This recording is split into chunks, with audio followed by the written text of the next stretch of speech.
Quarta-feira, 23 de agosto de 2023. Começa agora o Pix News.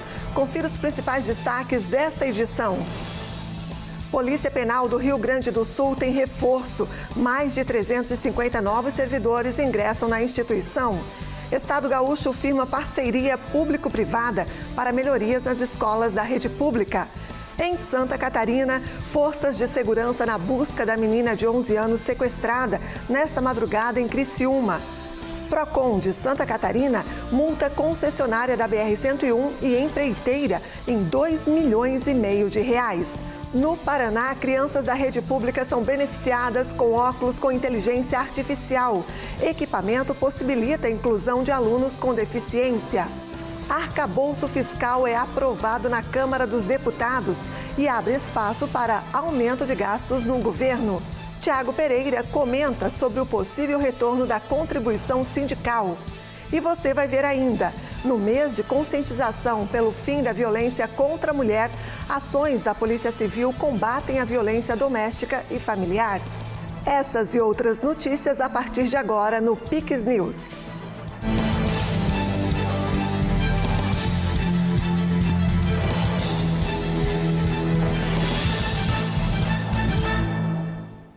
Boa noite, obrigada pela sua companhia.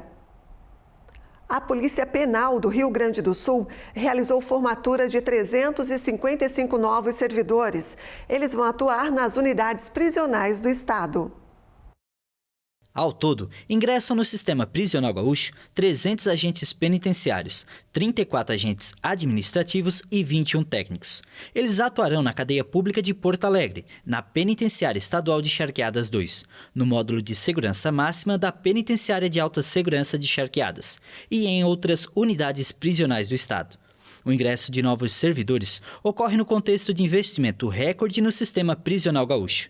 O governo estadual, por meio do programa Avançar, investiu mais de R$500 bilhão no segmento, possibilitando a aquisição de armamento e equipamentos de proteção, além da modernização e construção de novas unidades. Pela primeira vez na história, os novos agentes penitenciários receberão, ao fim do curso de formação, uma pistola e um colete balístico para proteção individual. Ainda falando sobre o Rio Grande do Sul, o governo do estado assinou hoje o contrato de estruturação de parceria público-privada para a realização de melhorias de infraestrutura em escolas estaduais. O evento foi realizado na Praça de Eventos da Secretaria de Educação, localizado no Centro Administrativo Fernando Ferrari, em Porto Alegre. Também foram divulgadas entregas de equipamentos para laboratórios de escolas de ensino médio em tempo integral. Além do lançamento da PPP para infraestruturas na educação gaúcha, outros projetos de lei também foram assinados, entre eles para a criação do Programa Estadual de Apoio à Alfabetização e de Cooperação Técnica Internacional.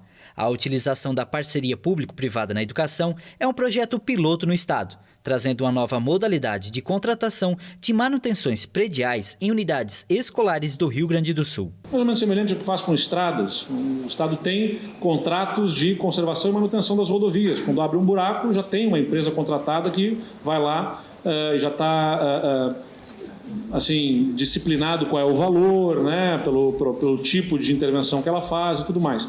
A gente vai trazer esse modelo para a escola também, né, para prédios públicos. E não é simples, porque você tem abertura, você tem elétrica, você tem alvenaria, você tem telhado, você tem uma série de itens que precisam ser mapeados e organizados para que a gente consiga ter uma contratação abrangente, né, que nos permita depois, só por ordens de serviço, fazer o comando. Mas isso atende um tipo de necessidade também. Inicialmente, o programa será realizado em escolas na região de Porto Alegre. A intenção do governo é ampliar as opções de empresas interessadas em participar dessas manutenções nas escolas do interior do estado. O investimento que se projeta nessas escolas é para colocá-las na condição ideal de uma escola, com toda a infraestrutura, com quadra, com refeitório, com laboratório de informática, com toda a estrutura. Mesmo enquanto a parceria estiver em prática, o governo continuará fazendo as melhorias nas unidades de ensino. Mais uma vez, insisto, nós não vamos, como leva um processo que leva tempo para ser estruturado, nós não vamos parar de fazer manutenção dessas escolas também. Elas seguem dentro do fluxo que nós temos para a recuperação da infraestrutura física delas, até porque são pelo menos 2 anos aí no processo de modelagem, quando então o Estado pretende ter contratado e começar a fazer as obras no regime de PPP. O Supremo Tribunal Federal decidiu por ampla maioria que os insultos homofóbicos agora serão puníveis com prisão. Um grupo de associações brasileiras contabilizou 228 assassinatos por homofobia no Brasil em 2022. Insultos LGBTfóbicos vão ser punidos com penas de prisão no Brasil, país duramente atingido pela violência contra a população LGBTQIAP+. A decisão foi tomada por 9-1 pelos juízes do Supremo Tribunal Federal. Para Edson Fachin, relator da sentença no STF, trata-se de um imperativo constitucional para evitar que as vítimas fiquem desamparadas de proteção às ofensas contra indivíduos da comunidade LGBTQIAP+. A mais alta corte já tinha classificado, em 2019, a homofobia como crime equiparado ao racismo, mas o delito não era totalmente reconhecido quando envolvia insultos contra uma pessoa específica, apenas quando visava discriminar a população LGBTQIAP+, como um todo. Ao considerar que muitos casos de LGBTfobia ficaram impunes, a Associação Brasileira de Lésbicas, Gays, Bissexuais, Travestis, Transsexuais e Intersexos levou o caso ao Tribunal Máximo. Atualmente, qualquer pessoa considerada culpada de injúria homofóbica pode pegar entre 2 e 5 anos de prisão. Um grupo de associações brasileiras contabilizou 228 assassinatos de pessoas LGBTQIAP+, no Brasil em 2022. E de acordo com a ONG Transgender Europe, o Brasil é o país com mais assassinatos de pessoas trans em todo o mundo entre 2008 e setembro de 2022. O ex-presidente Jair Bolsonaro foi internado nesta quarta-feira. Ele vai passar por exames de rotina. O ex-presidente foi internado em uma clínica particular de São Paulo para realizar exames de rotina relacionados às sequelas da facada que sofreu em 2018. O advogado do ex-presidente, Fábio Van Harten, afirmou que os exames têm como objetivo avaliar condições clínicas, principalmente no sistema digestivo, trânsito intestinal, aderências, hérnia abdominal e refluxo. O político da direita sofreu diversas complicações de saúde desde setembro de 2018, quando levou uma facada durante a campanha presidencial. O ataque feriu o intestino e levou a recorrentes obstruções digestivas e aderências nos tecidos, problemas que o levaram ao hospital várias vezes. Bolsonaro, que deixou o poder em dezembro de 2022, enfrenta diversas investigações da Justiça e Polícia Federal, além de ter sido declarado inelegível em junho, por 8 anos, pelo Tribunal Superior Eleitoral. E você vai ver a seguir os detalhes sobre o sequestro da menina de 11 anos em Criciúma, no sul de Santa Catarina. Onda de calor na França leva a recordes de temperatura. E ainda nessa edição, os detalhes do arcabouço fiscal aprovado na Câmara dos Deputados e comentário político de Tiago Pereira. E no mês de conscientização pelo fim da violência contra a mulher, ações da Polícia Civil combatem a violência doméstica e familiar. No Comprão eu pago com qualquer cartão. Tem de crédito ou débito, é sem complicação. Aqui todo cartão faz um Comprão. Banana branca, R$ 3,49 o quilo. Ovos vermelhos, bandeja com 30, R$ 18,79. Fácil assim, só no Comprão. Contra filé ATC inteiro a vácuo a partir de R$ 27,90 o quilo. Leite condensado Piracanjuba, 395 gramas, R$ 3,99 a partir de 3 unidades. Lava-roupas brilhante sem perfume, 4 quilos, R$ 34,99. E leve tudo no cartão. Melhor preço é no Comprão. Mel Garden Floricultura e Paisagismo. Serviços especializados em instalações de jardins verticais, buquês para presente, paisagismo interno e externo. Grande variedade de orquídeas, plantas, vasos, fertilizantes, terra e substrato. Na Rua Lajeado 369, bairro Pinguirito, em Garopaba.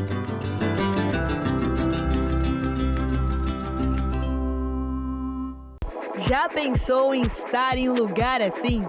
É que visitar minha morada é viver um sonho acordado. E agora ficou mais fácil para ti me conhecer.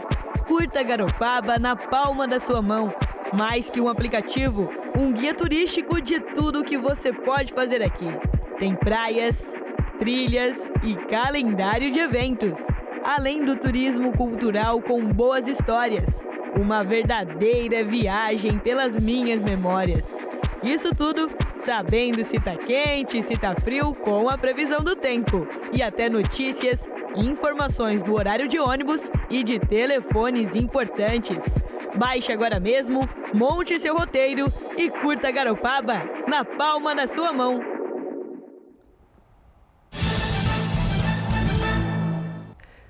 Estamos de volta com o Pix News. O Procon de Santa Catarina aplicou multa de R$2,5 milhões à concessionária Artérias Litoral Sul, responsável pelo contorno viário da Grande Florianópolis. A empresa Azevedo e Travassos Infraestrutura foi notificada pelo Procon estadual pelo abandono de canteiro de obras no trecho de Palhoça. A Artérias Litoral Sul, concessionária do trecho, também foi notificada. O órgão estadual cobra explicações sobre o andamento dos trabalhos e solicitou um cronograma de execução das obras atrasadas há mais de uma década. Vencido o prazo da concessionária e não tendo uma resposta contundente da empresa, o Procon de Santa Catarina aplicou multas administrativas que chegam a R$2,5 milhões. Para a empresa Azevedo e Travassos Infraestrutura, a multa foi de R$1 milhão e para a autopista Litoral Sul, mais R$1,5 milhão.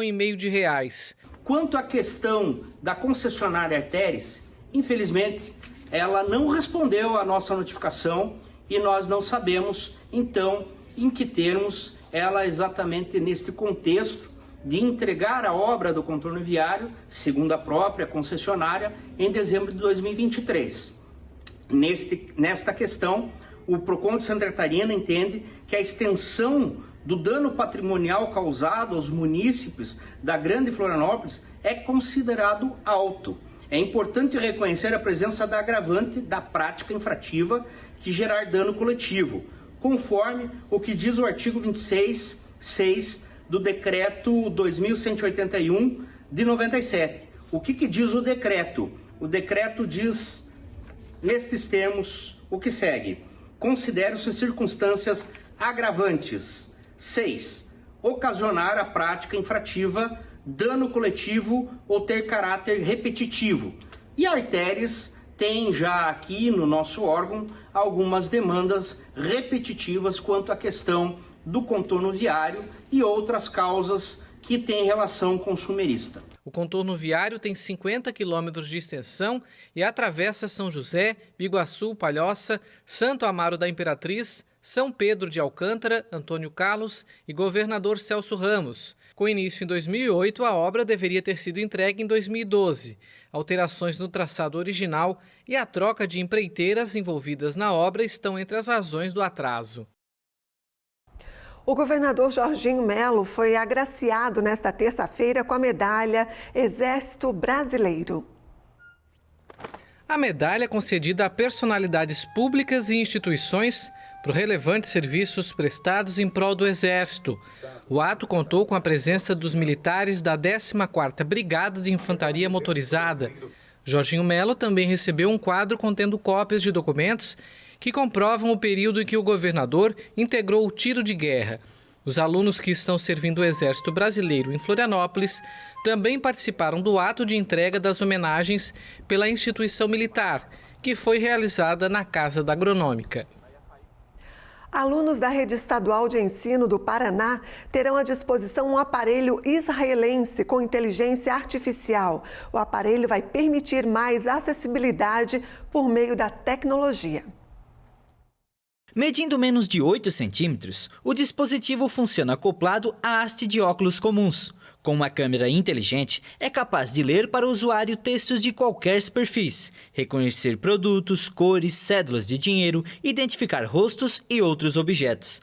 Estes aparelhos começarão a ser distribuídos a estudantes do Paraná com deficiência visual, indo gradativamente dos que têm maior grau para os que têm menos grau de cegueira, proporcionando acesso instantâneo a informações em tempo real.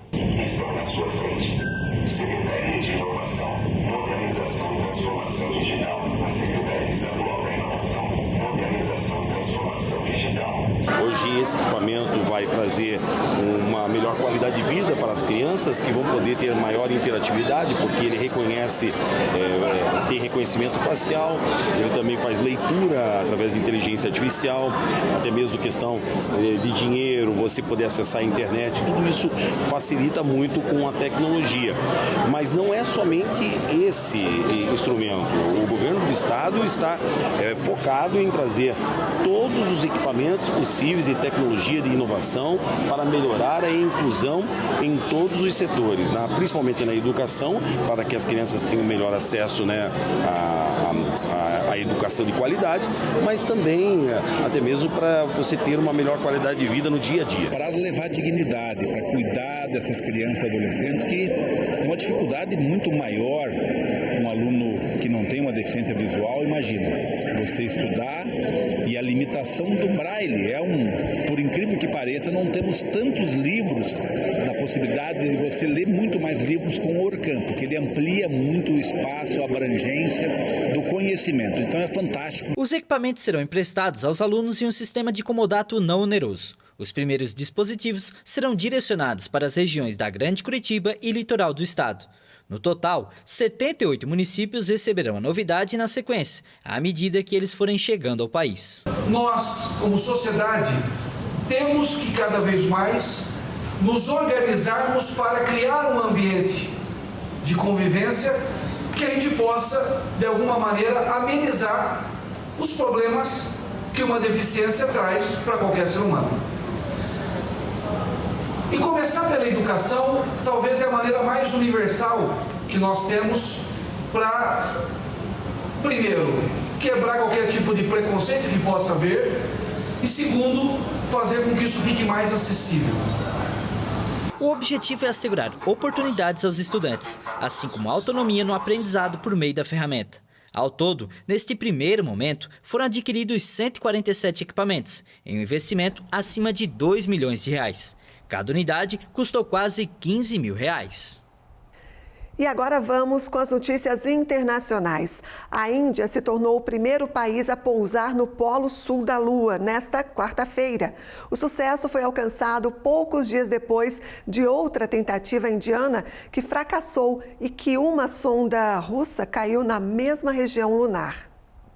Uma nave indiana não tripulada pousou na Lua nesta quarta-feira, perto de seu Polo Sul pouco explorado. O primeiro-ministro do país, Narendra Modi, que está na África do Sul para a cúpula dos BRICS, celebrou o feito histórico ao vivo na televisão.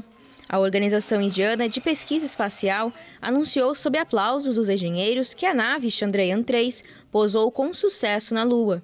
Este é um grande triunfo para o país mais populoso do mundo e para o seu ambicioso programa espacial de baixo custo.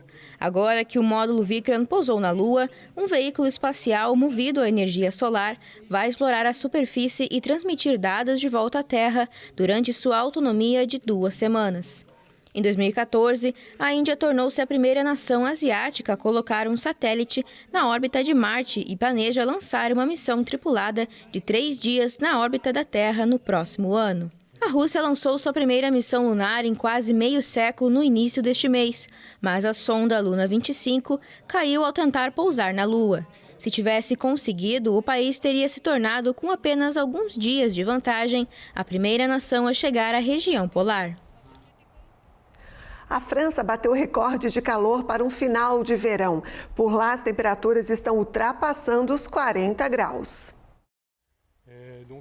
A França bateu o recorde de final de verão mais quente no momento em que o país atravessa uma onda de altas temperaturas desde 17 de agosto. Os dados são da Autoridade Meteorológica Nacional. O indicador térmico nacional, que calcula a temperatura média do ar, atingiu 27,6 graus Celsius.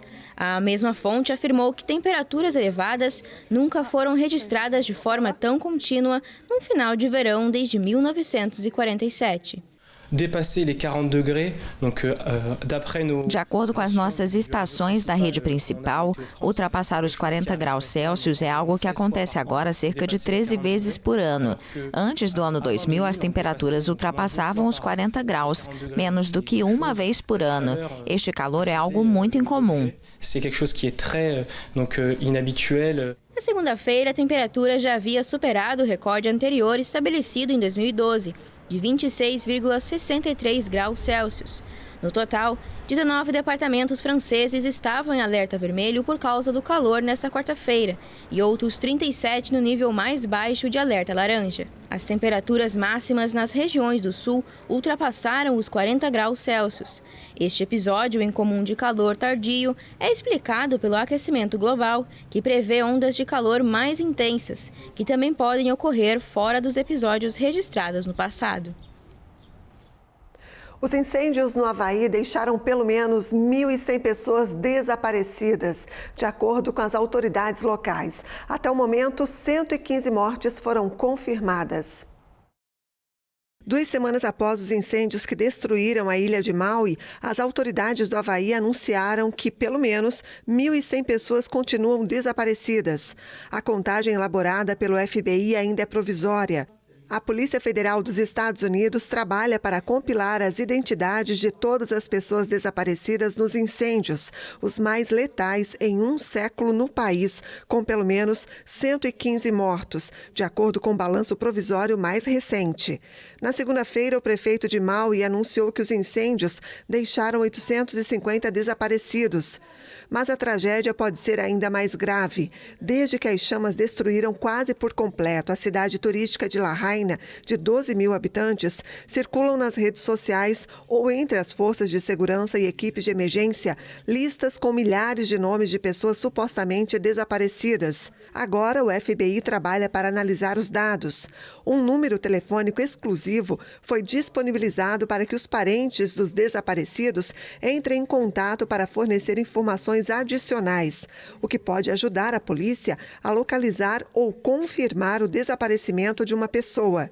As autoridades estão fazendo o possível para refinar os dados e pretendem publicar uma lista verificada de desaparecidos nos próximos dias. A identificação dos corpos encontrados entre as cinzas em Lahaina é complexa. Das 115 vítimas até o momento, apenas 27 foram identificadas. E a seguir a gente fala sobre o arcabouço fiscal aprovado na Câmara dos Deputados. Ao vivo no estúdio, Tiago Pereira comenta sobre as possíveis mudanças nas leis trabalhistas. E no mês do combate à violência contra a mulher, ações da Polícia Civil buscam reduzir os índices de criminalidade.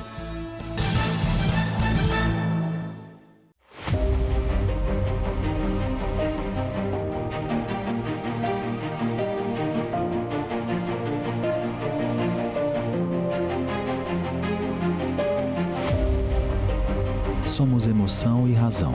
Somos humanos e tecnológicos. Nós somos apaixonados pelo que fazemos. Esta é a nossa vocação. Hospital Veterinário Vital. Unidade Laguna, Unidade Imbituba, Garopaba.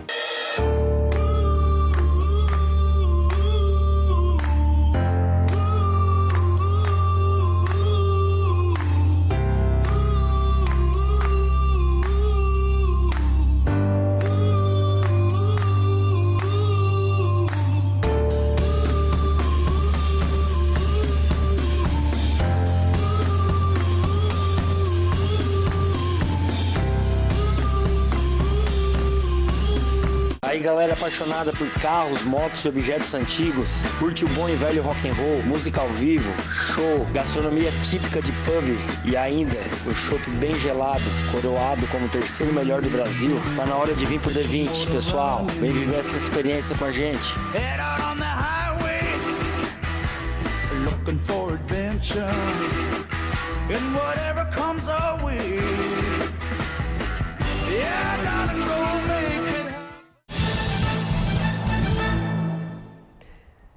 Estamos de volta, 8h25. Uma menina de 11 anos foi sequestrada por um grupo armado na frente de casa em Criciúma, no sul de Santa Catarina, na madrugada desta quarta-feira. Os bandidos responsáveis pelo sequestro da garota, filha do empresário e pastor Ramon Tesman, acorrentaram o portão de entrada principal da residência. Quando a família chegou em casa, percebeu que o portão não abria.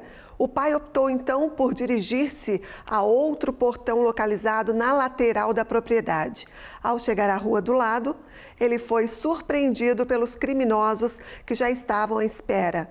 Os delinquentes realizaram o sequestro da menina e fugiram em 2 veículos. Segundo o Corpo de Bombeiros, um dos automóveis foi encontrado por volta de 1h da madrugada em Morro da Fumaça, município vizinho de Criciúma. As forças de segurança do estado continuam investigando o caso.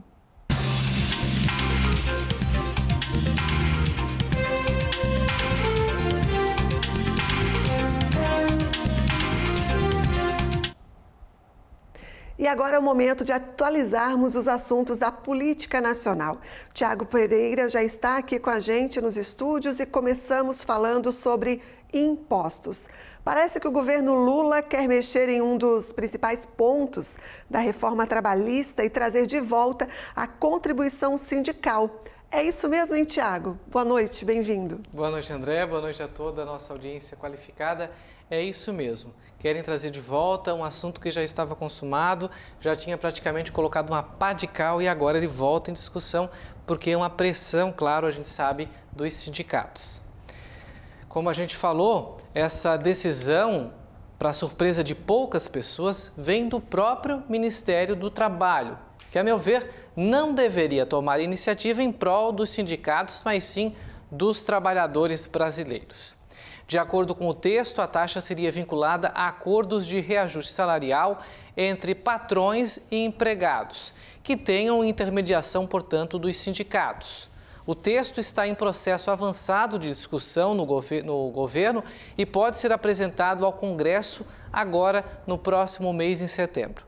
Uma das minutas que o jornal O Globo teve acesso, editada pelas centrais sindicais, que fixa um teto para a nova taxa de até 1% do rendimento anual do trabalhador, a ser, portanto, descontada na folha de pagamento. Esse valor pode corresponder mais ou menos aí a 3,5 dias de trabalho, segundo especialistas. Portanto, é a volta do fortalecimento do sindicato no Brasil com dinheiro da população. Embora a Central Única dos Trabalhadores diga que é contra a contribuição sindical obrigatória, coloca, portanto, na conta do governo federal, já que a minuta está sendo editada pelo Ministério do Trabalho, uma forma, eu diria, de tirar a responsabilidade deles do alvo. Portanto, uma notícia que pesa no bolso do trabalhador brasileiro, que já pensou, se você ganha em média R$5.000, dá algo em torno de R$600 por ano descontado na folha de pagamento. É bom lembrar que antes de 2019, todo trabalhador brasileiro era obrigado a ter descontado na folha de pagamento salarial cerca de um dia trabalhado aos sindicatos, ou seja, percentual de 12 meses trabalhado mais férias, mais proporcional a 13º, era descontado na folha do trabalhador brasileiro de forma obrigatória, ou seja, mesmo que o trabalhador não quisesse, esse dinheiro era descontado. A atualização do governo federal agora é, em vez de ser um dia trabalhado, agora é 3,5 dias, ou seja, esse valor está aumentando mais de 3 vezes.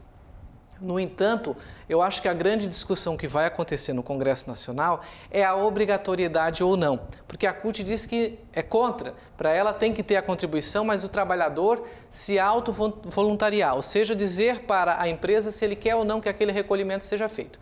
Mas vamos combinar que nessa faixa etária de R$5.000, R$600 por ano dá para comprar bastante coisa, ou seja, uma economiazinha, né, que o trabalhador brasileiro pode fazer. É isso aí, vamos aguardar, né, Tiago? Agora, essa não é a primeira ameaça de alteração de leis trabalhistas. Outras já ocorreram nos primeiros meses do governo Lula. Teve aquele movimento do fim do saque aniversário. Conta pra gente, Tiago, como está essa questão? Bem lembrado, você falou dessa do saque aniversário, mas tem outra que a gente pode destacar, que vai voltar logo, inclusive não é no governo, mas sim no Supremo Tribunal Federal, que é aquela questão do fim da obrigatoriedade de ter um acordo ali entre o trabalhador nas rescisões, né?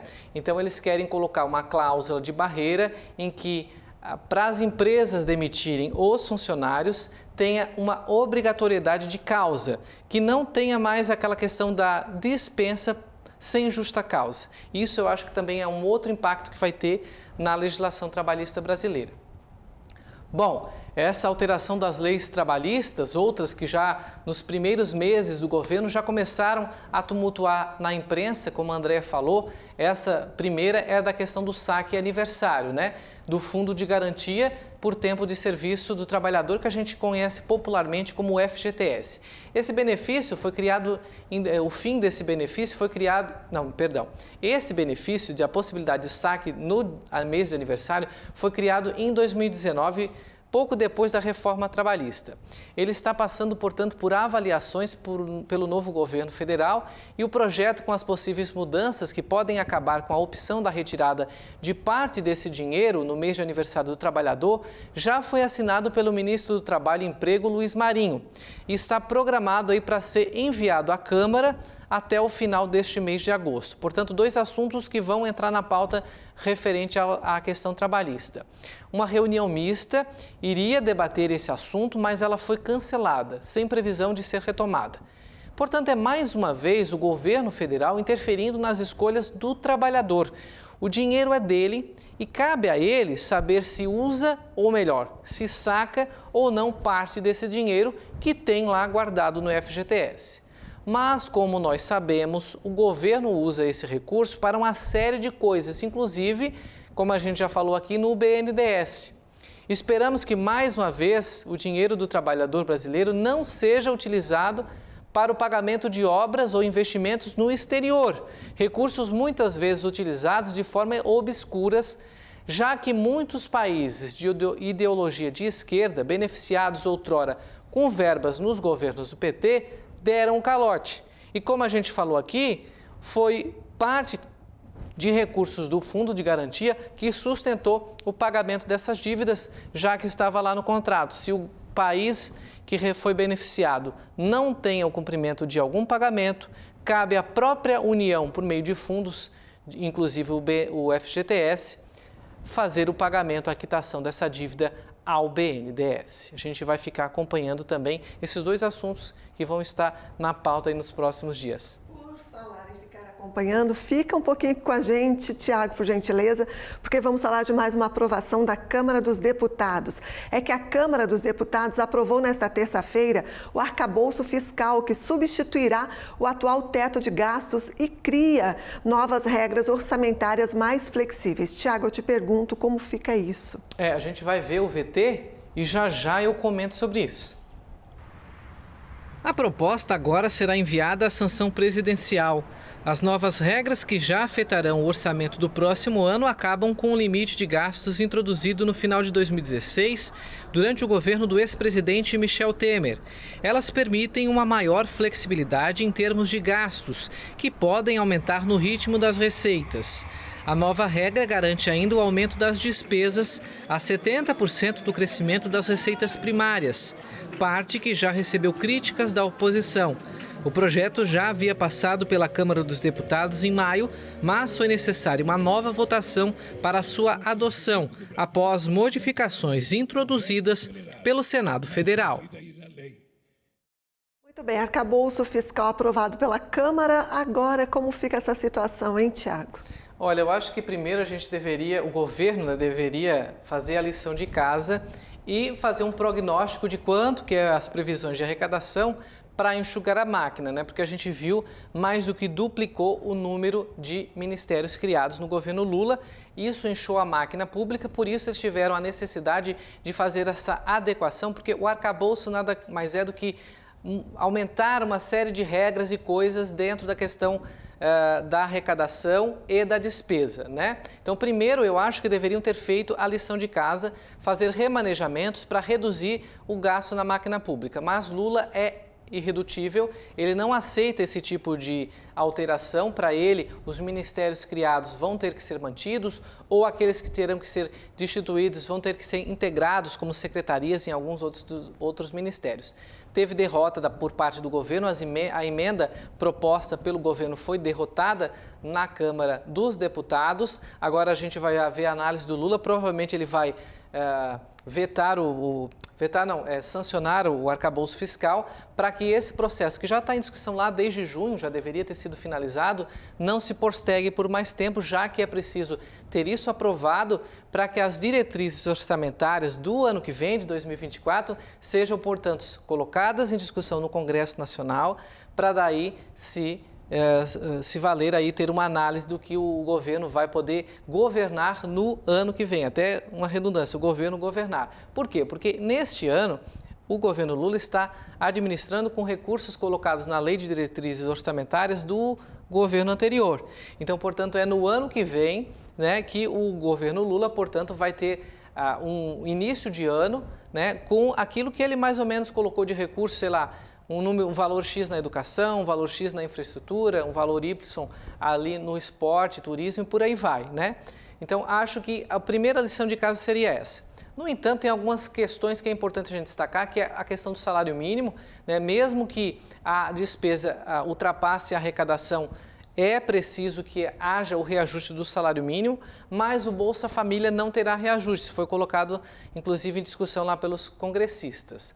Portanto, há uma série de situações que a sociedade vai sentir na pele a partir do ano que vem, quando essas novas regras entrarem em vigor. E eu sinto muito a dizer, porque o mais afetado, infelizmente, vai ser a classe média, né, que vai ter uma série de alterações ali nesses códigos tributários, inclusive aí com a própria reforma tributária que também está em discussão, né, que podem afetar diretamente a classe média, que já está sendo afetada em uma série de questões econômicas, inclusive com as compras no exterior, que foram taxadas, e tanto é que os números mostram dessas empresas que vendem internacionalmente despencaram, né, grandemente, porque a economia está retraída, a população tem prioridades. E aquela comprinha extra que podia acontecer eventualmente, eles e todos nós, né, estamos segurando porque foram taxados, e aí certamente vale mais a pena comprar aqui na economia interna do que comprar no exterior. E uma série de outros quesitos. Por hoje é só. Muito obrigada, Tiago. Será que teremos turbulências à frente? Sim, bastante com essas... Acho que só essas duas questões trabalhistas que devem chegar no Congresso já devem dar bastante dor de cabeça e bastante assunto para a gente comentar aqui. Mas a gente volta na sexta-feira para atualizar mais informações que estão ocorrendo lá em Brasília e também na política dos estados. Tá certo, muito obrigada. Continuando então com o Pix News, durante 30 dias, todas as forças de segurança do estado de Santa Catarina vão realizar a Operação Chamar, em combate à violência doméstica e familiar contra a mulher e também ao feminicídio.